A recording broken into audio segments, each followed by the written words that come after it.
Que a bendita graça e a paz de Cristo seja sobre o seu coração.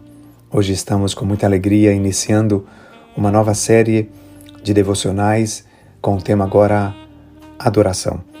Em nossa igreja nós temos 5 propósitos pelo qual existimos e nesse mês estamos abordando agora o terceiro, que é a adoração. Adoração, para nós, seguidores de Cristo, é simplesmente fundamental. Nós adoramos ao único Deus verdadeiro, ao Criador, o Deus que nos deixou a Bíblia, este livro tão maravilhoso, e quero compartilhar João 4, versículo 20 a seguir, de uma história maravilhosa sobre adoração entre Jesus e a mulher samaritana. Você sabe que os judeus e os samaritanos, eles não tinham boas relações. Havia já desde muito tempo atrás, na divisão do reino, na divisão dos corações ali em Israel, Jeroboão, ele foi para essa região da Samaria e ele começou a levantar altares, mas envolvido com idolatria. Então os outros judeus começaram a nomeá-los como samaritanos que se desviaram da adoração ao verdadeiro Deus. E isso continuou nos dias de Jesus. E quando um samaritano tinha que sair, por exemplo, do sul, que era a Judéia, e ir para a Galiléia, ao norte, Samaria estava no meio do caminho. Então eles não passavam por lá, eles iam pela costa, eles iam pelo litoral, para não chegar, para não ter que passar por Samaria. Tanto era a discriminação, tanto era a rivalidade, tanto era a separação que havia entre eles. Mas Cristo diz no versículo 4 que era necessário passar por ali. Havia uma situação para resolver entre esses dois povos. Então Jesus agora está no poço de Jacó, os discípulos foram na cidade comprar comida, é meio-dia, horário mais quente do dia, ninguém vai ao poço buscar água, mas Jesus está ali, esperando os discípulos, ou simplesmente no horário de Deus para cumprir sua missão. Nisso chega uma mulher, imagina, num horário completamente fora do normal, ninguém vai buscar água esse horário, mas ela ia exatamente naquele horário para não se encontrar com as pessoas do seu povo, porque ela era discriminada. Ela tinha uma situação de vários relacionamentos quebrados e sua fama não era muito boa naquela região. Mas ela chega ao poço e encontra aquele judeu. A princípio, assim ela o via. Depois, ela o chamou de profeta e, por último, ela o chamou de Messias. E nessa conversa sobre adoração, no versículo 20 diz assim: nossos pais adoravam neste monte, João 4, versículo 20, vós, entretanto, dizeis que em Jerusalém é o lugar onde se deve adorar. Ela está falando para Jesus: olha, nós adoramos aqui, mas vocês dizem que é lá em Jerusalém, vocês, os judeus, porque ela está ainda olhando para Jesus como um judeu. Assim, tem muitas pessoas conversando com Jesus como se fosse um divisor de um calendário, antes e depois de Cristo, conversando com Jesus como um bom homem que passou por essa terra, ou lembrando-se dele como alguém que deixou um bom exemplo a seguir. Ela está nesta situação. Esta era a visão que ela tinha. Aí Jesus, no versículo 21, responde para ela: mulher, podes crer-me que a hora vem quando nem neste monte, nem em Jerusalém adorareis o Pai. Imagina quando ela ouviu isso. Espera, mas eu tenho que adorar especificamente nesse monte, nesse lugar. E agora você está dizendo que não é nem Jerusalém?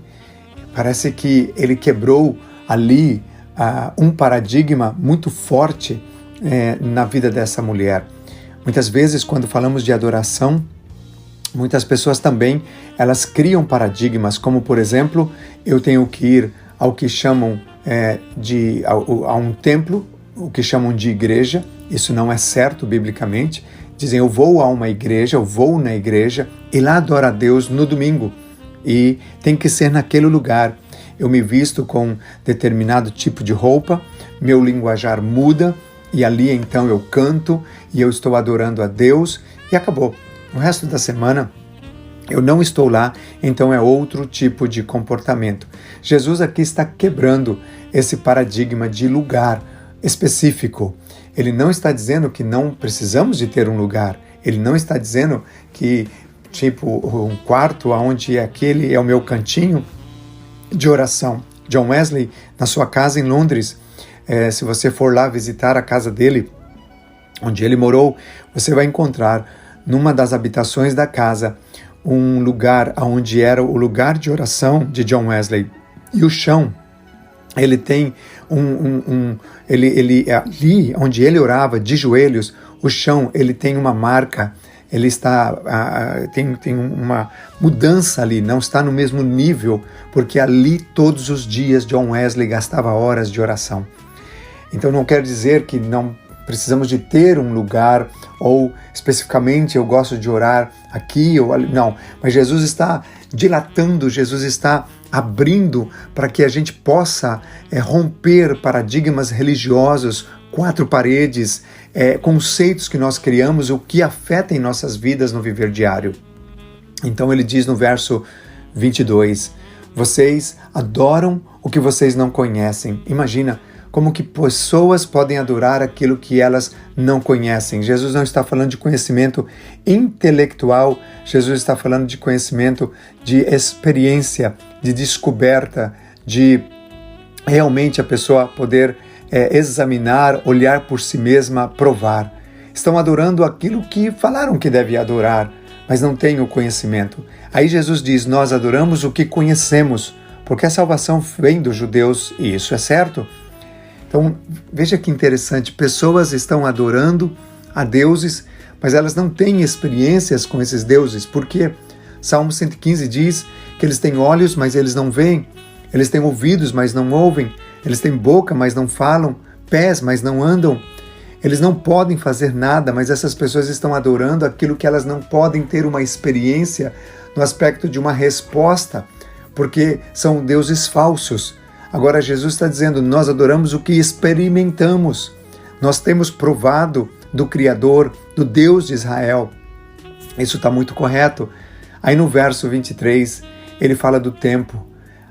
Mas vem a hora, e já chegou, em que os verdadeiros adoradores adorarão o Pai em espírito e em verdade, porque são estes que o Pai procura para seus adoradores. Eu quero dizer para você que esse é o tempo de Deus. O tempo onde Ele está procurando não adoradores, mas verdadeiros adoradores. Muitos estão procurando adorar a Deus com a sua alma, com os seus sentimentos. Vão ao culto, sente uma alegria, sente uma emoção, mas não há transformação. Até mesmo levantam suas mãos, até mesmo há movimentos físicos, batem palmas, mas elas continuam com o mesmo coração. Então não são verdadeiros adoradores. Os verdadeiros adoradores adoram ao Pai em espírito. É no espírito que nós adoramos a Deus. É ali que vem a transformação. E em verdade, ou seja, baseado na palavra.